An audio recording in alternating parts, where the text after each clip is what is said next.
শপথ বাক্য পাঠ নিয়ে ফের তুঙ্গে রাজভবন এবং বিধানসভার বিরোধ। বিধানসভায় শপথ বাক্য পাঠ করতে চেয়ে রাজভবনে চিঠি দিয়েছেন সায়ন্তিকা বন্দ্যোপাধ্যায়। আজ বিধানসভায় গিয়ে অধ্যক্ষ বিমান বন্দ্যোপাধ্যায়ের সঙ্গে দেখা করেন তিনি। রাজ্যপাল যা করেছেন তা অসাংবিধানিক। বিধায়ক বিধানসভায় শপথ বাক্য পাঠ করবেন, সেটাই তো প্রথা।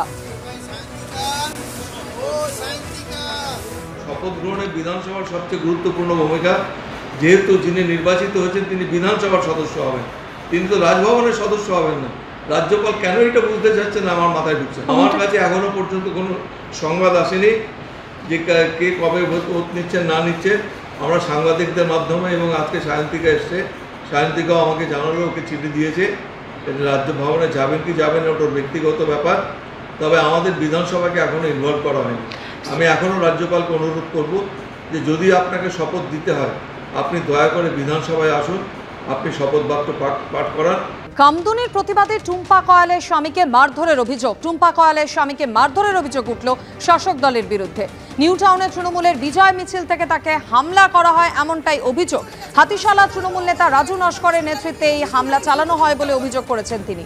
ধাক্কাধাক্কি হয়েছে, মারধর করিনি দাবি করেছেন অভিযুক্ত তৃণমূল নেতা।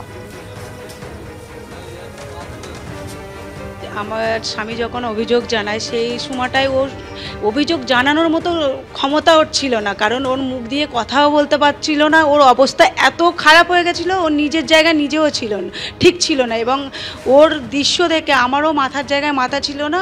সেই সময় ও 2 লাইন লিখে এবং তার বেশি আর লিখতে পারেনি। সেই লেখার ভিত্তিতেই কিন্তু অভিযোগটা হয়েছিল।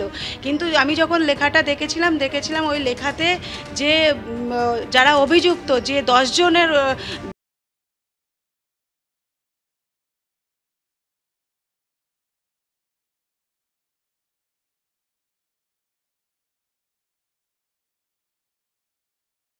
কিন্তু পুলিশ কোনো রকম স্টেপ নিয়েনি। আমার হাজব্যান্ড যে অভিযোগটা জানিয়েছিল তার ভিত্তিতেই স্টেপ নিয়েছে। এখন আমাদের একটাই মূল দাবি, যে যে আসামি হচ্ছে রাজু নস্কর, তাকে অবিলম্বে গ্রেপ্তার করা হোক এবং ওর সঙ্গে যারা ছিল তাকে অবিলম্বে গ্রেপ্তার। আমাকে বেধড়ক মেরেছে, ফাইট মেরেছে, গলায় পা তুলে দিয়েছে। আর আমার যখন মারছে আমি জীবনটা নিয়ে বাড়ি ফিরতে পেরেছি, না তো ওখানেই আমায় মেরে দিত।